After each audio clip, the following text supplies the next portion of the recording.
الله الرحمن الرحيم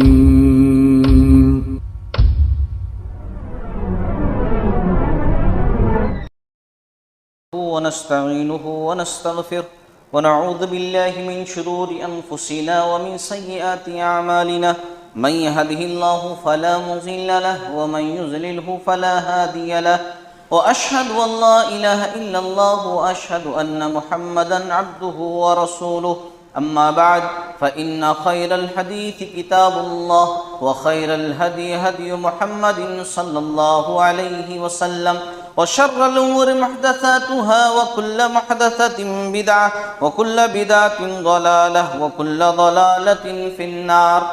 أعوذ بالله من الشيطان الرجيم.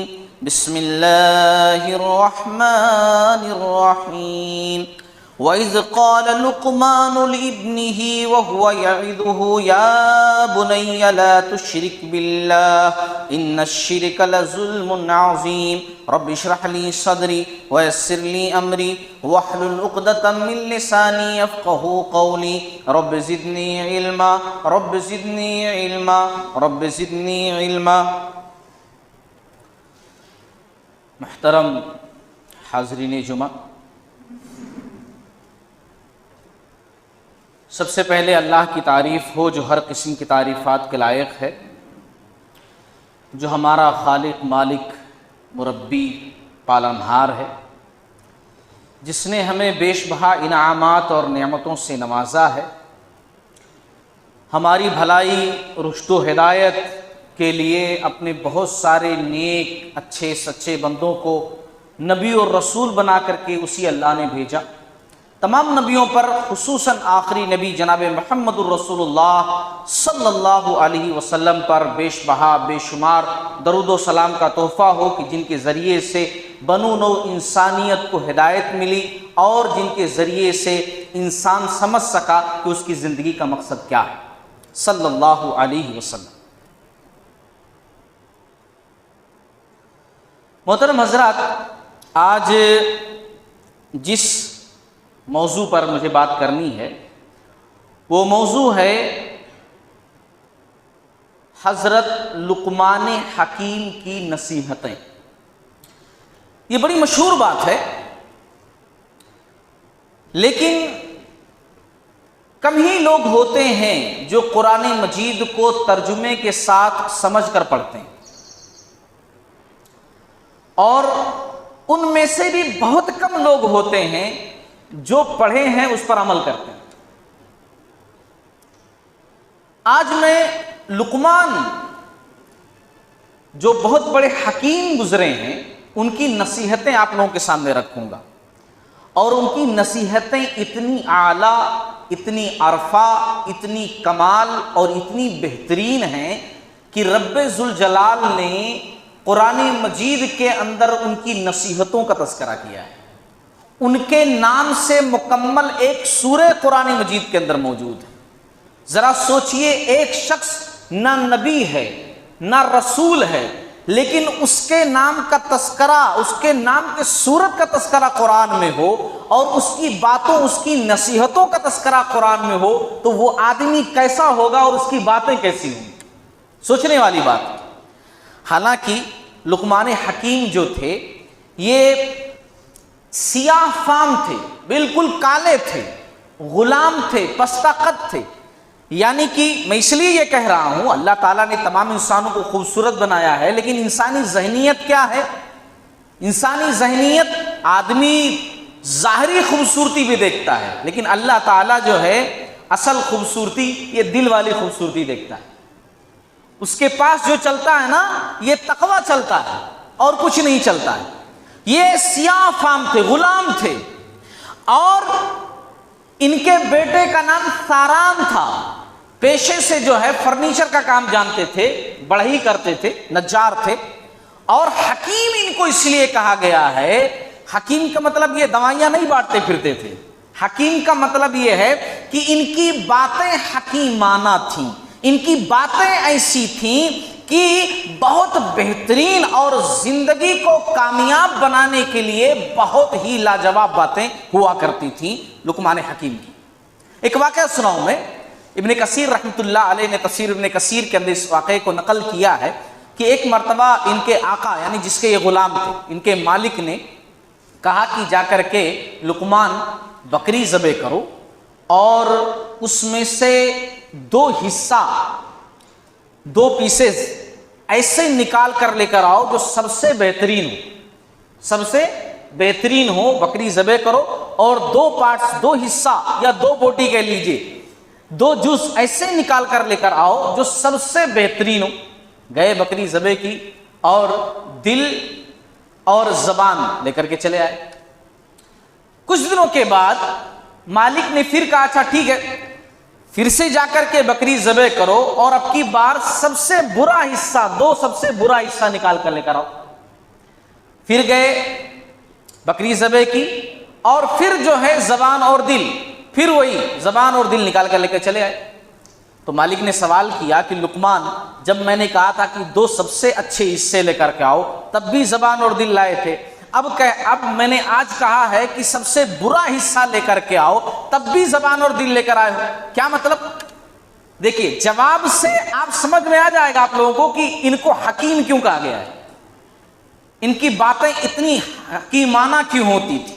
انہوں نے جواب دیا مالک کو کہ آقا بات یہ ہے کہ زبان اور دل یہ جسم کا ایسا حصہ ہے کہ اگر یہ صحیح ہے تو پورا جسم صحیح ہے، اگر یہ اچھے ہیں تو سب سے اچھے یہی ہیں، یہ اچھے زبان اور دل، اگر اچھے تو سب کچھ اچھا اور اگر یہی برے ہو گئے تو سب کچھ برا۔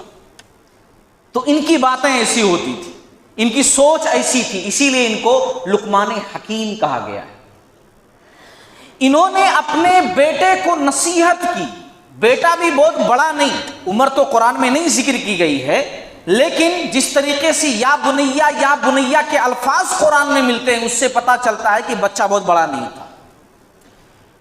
اور اس آج کے خطبے سے میں آپ لوگوں کو نصیحت جو دینا چاہتا ہوں وہ یہ کہ ہمیں بھی چاہیے کہ ہم اپنے بچوں کو نصیحت کریں، ہم بھی اپنے بچوں کو سمجھائیں اور خاص طور سے لقمان حکیم کی یہ نصیحتیں ہم یاد کریں اور اپنے انداز سے بچوں کو سمجھائیں اور ضرور سمجھائیں۔ ہمارے پیارے نبی صلی اللہ علیہ وسلم بھی بچوں کو نصیحتیں کرتے تھے، ہاں جی بچوں کو نصیحتیں کرتے تھے آپ صلی اللہ علیہ وسلم۔ سنن نسائی کی حدیث ہے، ترمذی کے اندر بھی یہ حدیث ملتی ہے کہ اللہ کے نبی صلی اللہ علیہ وسلم نے ایک مرتبہ عبداللہ بن عباس رضی اللہ تعالیٰ عنہ، یہ جانتے ہیں کون ہے؟ آپ کے چچا عباس رضی اللہ تعالیٰ عنہ کے بیٹے ہیں عبداللہ بن عباس رضی اللہ تعالیٰ عنہ۔ عمر کتنی ہے؟ 10 سال، 9 سے لے کر 10 سال کے بیچ میں ان کی عمر ہے۔ 10 سال کی عمر کیا ہوتی ہے؟ آج کل لوگ بولتے ہیں 10 سال، بولتے کھیلنے کودنے کی عمر، لیکن اس میں آپ صلی اللہ علیہ وسلم جانتے ہیں ان کو نصیحتیں کیا کر رہے ہیں؟ پیچھے سواری پر بٹھائے ہوئے ہیں اور نصیحت کرتے ہوئے کہہ رہے ہیں، کیا کہہ رہے ہیں کہ دیکھو بچے سنو، میں کچھ باتیں تم کو بتانے جا رہا ہوں، میرے پیچھے بیٹھے ہو نا تو اب کچھ باتیں سنو۔ کہہ رہے ہیں احفظ اللہ یحفظ کا، جان لو تم کہ اگر تم اللہ کے احکام کی حفاظت کرو گے تو اللہ تمہاری حفاظت کرے گا۔ 10 سال کا بچہ پیچھے بیٹھا ہوا ہے اور رسول اللہ صلی اللہ علیہ وسلم اتنی بڑی بات سمجھا رہے ہیں۔ ہم لوگ بولتے ہیں اب بچے اتنی بڑی بڑی باتیں بچوں کو کہاں سمجھ میں آئیں گی جی؟ ہاں آج کل بچوں کو بہت کچھ سمجھ میں آ جا رہا ہے، جو بڑوں کو نہیں سمجھ میں آ رہا وہ بچوں کو سمجھ میں آ جا رہا ہے۔ اس لیے بچوں کو بچہ مت سمجھائیے ان کو، یہی تو سمجھنے کی عمر ہے۔ آپ صلی اللہ علیہ وسلم کہہ رہے ہیں احفظ اللہ یحفظ کا، جان لو بچے کہ جب تم اللہ کے احکام کی حفاظت کرو گے تو اللہ تمہاری حفاظت کرے گا۔ احفظ اللہ تجدہ تجاہک، تم اللہ کے احکام کی حفاظت کرو گے، جب بھی تمہیں مدد کی ضرورت پڑے گی اللہ کو موجود پاؤ گے۔ اذا سألت فاسأل اللہ، جب بھی سوال کرنا ہو تو اللہ سے سوال کرنا۔ وَإِذَا اسْتَعَنْتَ فَاسْتَعِنْ بِاللَّهِ، جب بھی مدد مانگنا ہو تو اللہ سے مدد مانگنا۔ اتنی بڑی بڑی باتیں 10 سال کے بچے کو آپ صلی اللہ علیہ وسلم سمجھا رہے ہیں۔ اس میں بتانا کیا چاہتا ہوں، میری ٹاپک وہ نہیں ہے، میری ٹاپک لقمان حکیم کی نصیحتیں، لیکن بتانا میں چاہتا ہوں کہ ہمارے پیارے نبی صلی اللہ علیہ وسلم بھی بچوں کو نصیحتیں کیا کرتے تھے اور یہ نہیں دیکھتے تھے بچہ تو بھی 10 سال کا نا، آپ صلی اللہ علیہ وسلم اس کو سمجھاتے تھے، بتاتے تھے۔ تو چلیے ہم سنتے ہیں لقمان حکیم کی نصیحتیں، جن کا تذکرہ اللہ نے قرآن جیسی مقدس کتاب میں کیا ہے۔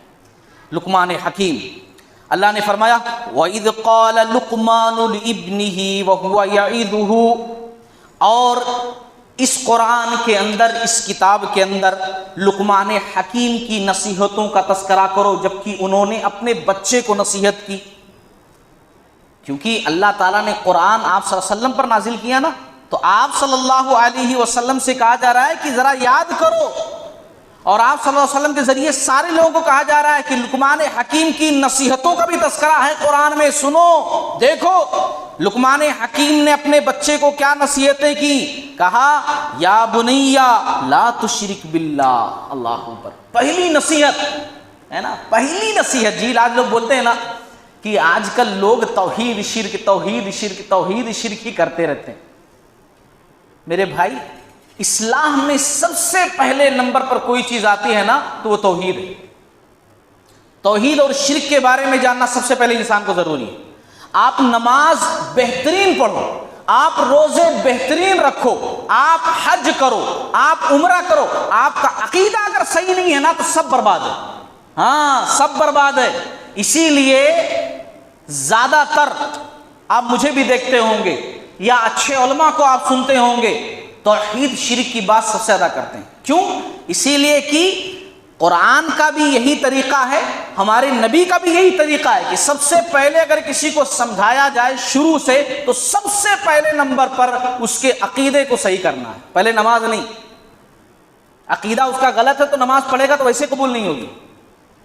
پہلے عقیدہ صحیح ہونا ضروری ہے. اسی لیے کہ اللہ تعالیٰ نے قرآن میں کہا ہے انہ من یشرک باللہ فقد حرم اللہ علیہ الجنہ، کہ اللہ تعالیٰ نے شرک کرنے والے پر جنت کو حرام کر دیا ہے.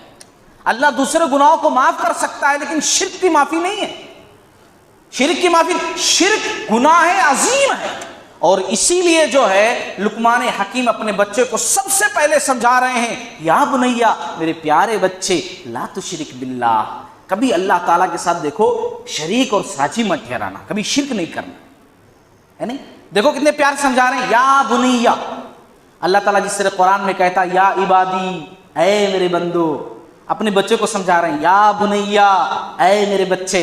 ہے نا، ہم لوگ بچوں کو بھی سمجھانے کا انداز یہ الگ رہتا ہے، ادھر بہت شرارتیں کر رہا، اس قسم کی باتیں کرتے ہیں. ہے نہیں، کیا سمجھے گا بچہ؟ پہلے تو خود کی اصلاح کی ضرورت ہے. نہیں، آپ سگریٹ پی رہے ہیں، آپ تمباکو کھا رہے ہیں، آپ جو ہے پانوں پہ پانا کھا رہے ہیں، آپ خود نماز نہیں پڑھ رہے ہیں، بچوں کو کیا سمجھائیں گے آپ؟ بچہ سمجھدار اگر ہو گیا تو پلٹ کر جواب بھی دے دے گا کہ پہلے آپ ہی نہیں پڑھ رہے ہیں نا، پھر میں کیا پڑھوں؟ آپ ہی نہیں کر رہے ہیں نا، میں کیا کروں؟ تو سب سے پہلے خود سدھرنے کی ضرورت ہے، پھر اس کے بعد بچوں کو سمجھانے کی ضرورت ہے. تو اپنے بچوں کو سمجھا رہے ہیں یا بنیا لا تشرک باللہ، میرے بچے کبھی شرک نہیں کرنا. کیوں؟ ان الشرک لظلم عظیم. دیکھو شرک بہت بڑا گناہ ہے، ظلم عظیم ہے کہ وہ اللہ جس نے ہم کو پیدا کیا، یہ پیشانی اس کے سامنے جھکانے کے بجائے کہیں اور جھکا دیں.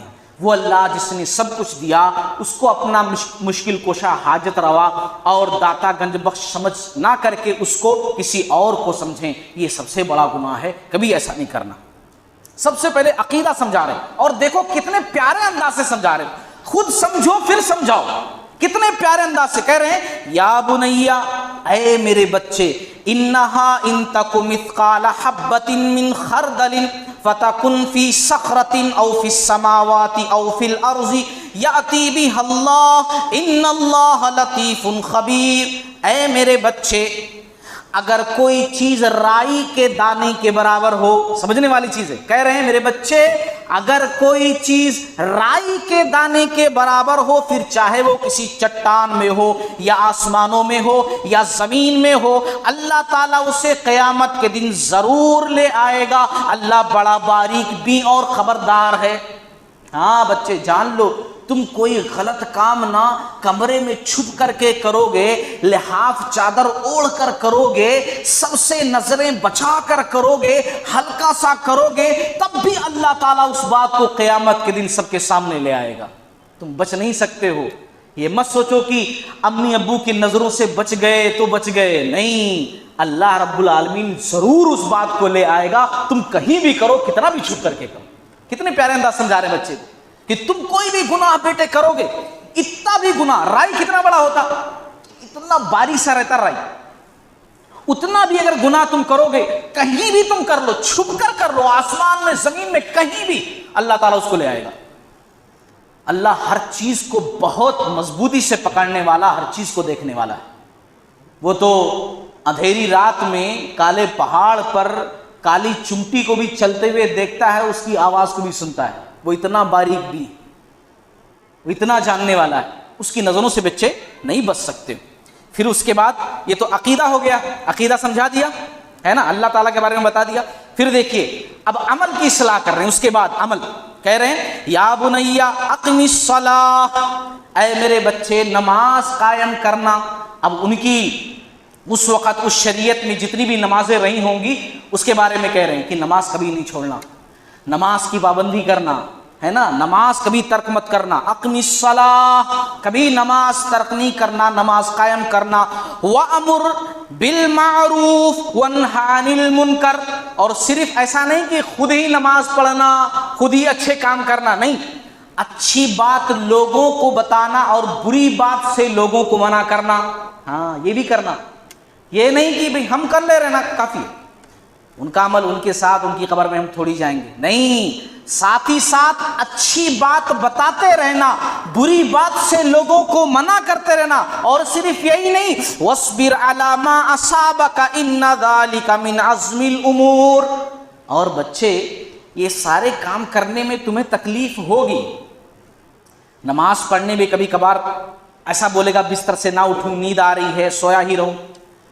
کبھی کسی کو آپ سمجھا رہے ہو پلٹ کر غلط بات بول دے گا، تمہارا کیا مطلب، میں ایسے ہی کروں گا، تم جاؤ نماز پڑھنے، میں نماز نہیں پڑھوں گا، تم بول دیے نا، چلو میاں۔ ان تمام باتوں پر صبر کرنا، کیونکہ صبر کرنا میں بھی بہت دل والوں کا کام ہے، صبر کرنا بھی بڑے دل والوں کا کام ہے بیٹے، صبر کرنا میرے بچے، صبر کرنا۔ یہ سارے کام میں لوگ بولیں گے، اوٹ پٹانگ حرکتیں کریں گے، تمہیں ستائیں گے، مگر پھر بھی صبر کرنا، کیونکہ یہ بھی بہت بڑے کاموں میں سے ہے، صبر کرنا۔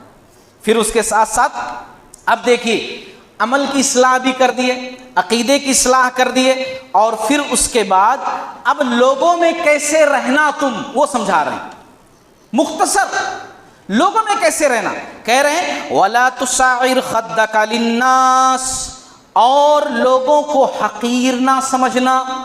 ہاں اس کا ترجمہ جو ہوتا ہے عربی کا وَلَا تُصَعِّرْ خَدَّكَ لِلنَّاسِ، لوگوں کے سامنے گال نہیں پھلانا، لفظی ترجمہ، ورڈ کا ترجمہ یہی ہوتا ہے، لوگوں کے سامنے گال نہیں پھلانا، جسے لوگ عام طور سے بولتے ہیں نا آج کل محاورتاً بولتے ہیں، دیکھو اس کا گال پھولا ہوا ہے، مطلب سچویشن اچھی نہیں ہے۔ تو اللہ تعالیٰ نے ان کی جو باتوں کا تذکرہ کیا کہ لقمان حکیم نے کہا وَلَا تُصَعِّرْ خَدَّكَ لِلنَّاسِ، کہ لوگوں کے سامنے گال نہیں پھلانا، اپنے آپ کو میں پناہ میں ہی ہوں، لوگوں کو حقیر سمجھو، اپنے آپ کو بڑا سمجھو، میرا بڑا خاندان، میں فلاں ہوں، میں فلاں عہدے والا ہوں، میں ایسا میں ویسا، ایسا بالکل نہیں سمجھنا، نہ لوگوں سے منہ پھیرنا ہے نا کہ بس میں ہی ہوں، میرے سامنے کوئی بھی نہیں، ایسا نہیں کرنا۔ جب بھی بات کرنا لوگوں سے ادب سے بات کرنا ہے نا، لوگوں کو حقیر نہیں سمجھنا۔ وَلَا تَمْشِ فِي الْأَرْضِ مَرَحًا، اور زمین پر اکڑ کر نہیں چلنا، غرور سے نہ چلنا۔ ان اللہ لا يحب كل مختال فخور، اللہ تعالیٰ کسی متکبر کو، غرور کرنے والے کو پسند نہیں فرماتا۔ ہاں بیٹے کرنا کیا، لوگوں سے ادب سے بات کرنا، کبھی غرور نہیں دکھانا، گھمنڈ نہیں دکھانا، تکبر نہیں کرنا ہے نا، کیونکہ کسی تکبر کرنے والوں کو اللہ پسند نہیں فرماتا ہے۔ آج بہت سارے لوگ تو اپنے بچوں کو الٹا سمجھاتے ہیں، فلاں انکل جو ہے نا ان کے پاس بڑی بڑی گاڑیاں ہیں بیٹے، وہ جب آئیں نا تو ان سے بہت اچھے سے ملنا، انہوں دیکھو آپ کے واسطے چاکلیٹ لاتے، یہ کرتے وہ کرتے، ان سے بہت اچھے سے ملنا۔ فلاں انکل جو ہے نہیں، ان سے سلام کر کے خالی امی کے پاس چلے جانا ہے نا، اس قسم کی باتیں کرتے ہیں۔ لقمان حکیم اپنے بچوں کو سمجھا رہے ہیں نہیں نہیں، کسی کے سامنے غلط بات نہیں کہنا بیٹے، بلکہ اچھے سے ملنا سب سے۔ ایک واقعہ سناؤ آپ لوگوں کو، حسن بن علی رضی اللہ تعالیٰ عنہ ہے نا، حسن بن علی، آج میں اس پر سنا رہا ہوں کہ بہت سارے لوگ اپنے آپ کو پتہ نہیں کیا سمجھتے ہیں، سمجھ میں نہیں آتا، حالانکہ انسان کی اوقات ہی کیا وہ غرور کرے، نہ خود سے پیدا ہوا ہے نا، اور نہ ہی مرنے کے بعد خود سے قبر تک جا پائے گا۔ انسان کی کیا اوقات، جی دنیا کے اندر بڑے بڑے لوگ آئے، اگر عہدے کی بات کریں تو فرعون کا اتنا بڑا عہدہ تھا، اتنا بڑا پاور، اتنی بڑی حکومت تھی، ہوا کیا؟ اللہ تعالیٰ نے دنیا والوں کے لیے نشان عبرت بنا دیا۔ اگر پیسوں کا گھمنڈ ہے، پیسوں کا پاور ہے، تو قارون سے بڑے نہیں پیسے والے ہو سکتے۔ اللہ نے کیا کیا قارون کو؟ زمین میں دھسا دیا، قیامت تک دھستا جائے گا، ابھی بھی کہیں نہ کہیں وہ دھس رہا ہوگا اللہ تعالیٰ کے علم کے مطابق، ہے نہیں؟ بڑے بڑے لوگ دنیا کے اندر آئے چلے گئے۔ انسان کیا اوقات انسان کی، انسان سوچ لے میں کیسے پیدا کیا گیا ہوں، میری حقیقت کیا ہے، کیوں گھمنڈ کرے، کیوں گناہ کرے، میں ایسا میں ویسا، تو میرے پاس یہ طاقت، میرے پاس وہ طاقت، میرا خاندان ایسا، میرا خاندان ویسا، کیوں گھمنڈ کرے گا؟ میں سناؤں واقعہ، حسن بن علی رضی اللہ تعالیٰ عنہ ایک مرتبہ گھوڑے پر سوار ہو کر کے جا رہے تھے۔ اب اس وقت گھوڑے کا ہونا سمجھ لو کہ جیسے آج کل کار کا ہونا ہے نا، جیسے اس وقت گھوڑا ہونا، گھوڑے پر سوار ہو کر کے جانا، سمجھ لیجیے آج کل کوئی کار سے آپ کے پاس سے گزر رہا ہے۔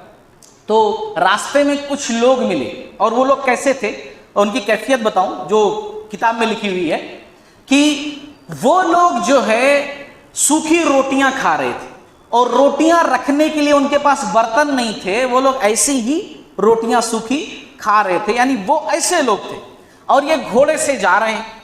اب حسن بن علی رضی اللہ تعالی عنہ کا خاندان الحمدللہ گفتگو ہی نہیں کر سکتے، اب آپ صلی اللہ علیہ وسلم کے نواسے ہیں، ہے نہیں، حسن بن علی رضی اللہ تعالیٰ عنہ، اور مرتبہ الحمدللہ سبحان اللہ، ہے نہیں، مرتبہ، اور حسین و جمیل الحمدللہ، سواری بھی الحمدللہ، سب کچھ پرفیکٹ، ہے نہیں۔ وہ لوگ دعوت دیتے ہیں جو نیچے بیٹھے ہوئے تھے کہ آئیے نا ہمارے ساتھ کھانا کھائیے، اتر جاتے ہیں گھوڑے سے، اتر کر کے ان کے ساتھ بیٹھ کر کھانے لگتے ہیں۔ کوئی آواز دیتا ہے کہ آپ ایسے لوگوں کے ساتھ بیٹھ کر کھانا کھا رہے ہیں جبکہ آپ نواسے رسول ہیں، آپ کا یہ مقام ہے، آپ ایسے ہیں، آپ ایسے ہیں۔ تو حسن بن علی رضی اللہ تعالیٰ عنہ نے جواب دیا کہ دیکھو میرے بھائیوں نے مجھے دعوت دی، مجھے پکارا، مجھے آواز دی، تو بھلا میں اپنے بھائیوں کی دعوت کو انکار کیسے کر سکتا ہوں؟ یہاں آج اگر 10 دن پہلے کارڈ نہیں پہنچانا تو دعوت میں نہیں آتے، شادی کے 1 دن پہلے لا کر کے کارڈ دیتے، نہیں مانتے، ہے نہیں۔ یہ گھمنڈ، یہ غرور کئی کو بھائی، کیوں؟ آخر کون ہیں آپ؟ مرنا نہیں ہے آپ کو؟ آپ اسپیشل ہیں کیا؟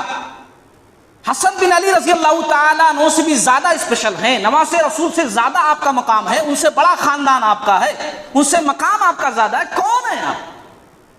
کیوں ایسا کرتے ہیں؟ تو بہرحال میں اس لیے سمجھایا کہ دیکھو لقمان حکیم نے بچے کو سمجھایا، وَلَا تُصَعِّرْ خَدَّكَ لِلنَّاسِ، لوگوں کے سامنے گال نہیں پھلانا، وَلَا تَمْشِ فِي الْأَرْضِ مَرْحًا، میرے بچے زمین پر اکڑ کر نہیں چلنا، إِنَّ اللَّهَ لَا يُحِبُّ كُلَّ مُخْتَالٍ فَخُورٍ، کسی متکبر شخص کو اللہ تعالیٰ پسند نہیں کرتا، کیونکہ ہمارے نبی نے بھی یہ بات کہی ہے کہ جس کے دل میں ذرہ برابر، رائی کے دانے کے برابر بھی گھمنڈ ہوگا، میں پناہ ہوگا، اللہ تعالیٰ اس کو جنت میں داخل نہیں کرے گا۔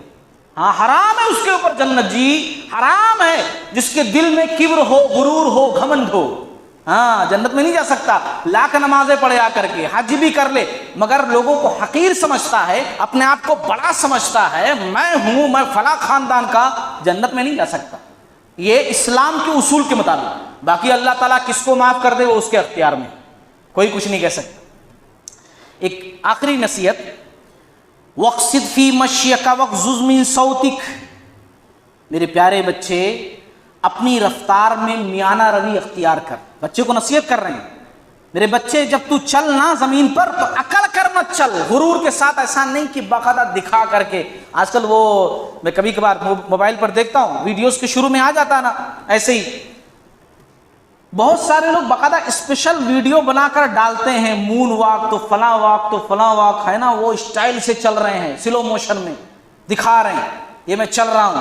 یہ ہے غرور سے چلنا، ہے نا، سینہ تان کر کے چلنا، لوگوں کو بتا کر کے چلنا کہ دیکھو میں ہوں۔ ایک آدمی اچھے کپڑے پہنتا ہے، اچھے جوتے پہنتا ہے، اچھی سواری استعمال کرتا ہے، لیکن دل میں عاجزی ہے، سب کو سلام کرتا ہے، اچھے سے ملتا ہے، بڑوں کا ادب و احترام ہے، چھوٹوں کا شفقت ہے، کوئی غرور نہیں ہے، کوئی پرابلم نہیں ہے کہ وہ اچھے گاڑی استعمال کرے، اچھے کپڑے استعمال کرے، اچھے جوتے استعمال کرے، لیکن پرابلم یہاں ہے، شریعت نے یہاں منع کیا ہے کہ آدمی لوگوں کو چھوٹا سمجھے، اپنے آپ کو بڑا سمجھے۔ ہاں میں ہوں، وہ آٹو والے ہیں، اپن کار والے، ہے نا، ایسا کریں گے تو پھر یہ حرام ہے اور اسلام کی نظروں میں جرم عظیم ہے. تو سمجھایا اپنے بچے کو کہ بیٹا اپنے رفتار میں چلنے میں میانہ روی اختیار کرنا, اتنا بھی تیز اکڑ کر کے نہیں چلنا اور مریض جیسا چال بھی نہیں چلنا, بالکل میڈیم سے چلنا, اور اپنی آواز پست رکھنا. وَغْضِضْ مِن صَوْتِكَ, لوگوں سے بات کرنا تو بہت زیادہ نہیں کہ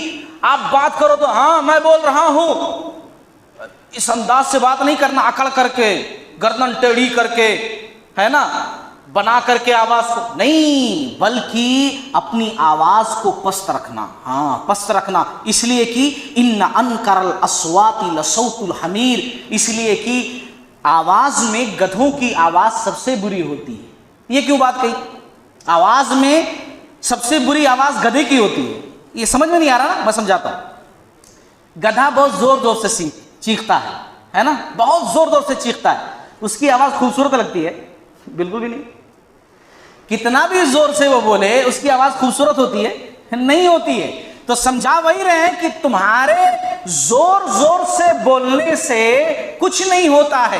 اگر زور سے بولنا اچھا ہوتا تو گدھے کی آواز سب سے اچھی مانی جاتی, لیکن گدھے کی آواز اچھی نہیں ہوتی, بلکہ شریعت نے, اسلام نے تو کہا ہے, ہمارے نبی نے کہا ہے کہ جب گدھے کی آواز سنو تو اعوذ باللہ من الشیطان الرجیم پڑھو. بچے بھی بسا اوقات ہم دیکھتے ہیں بہت زور سے بولتے, نہیں کرتا ہوں میں, نہیں کھاتا ہوں میں, بہت زور سے بولتے.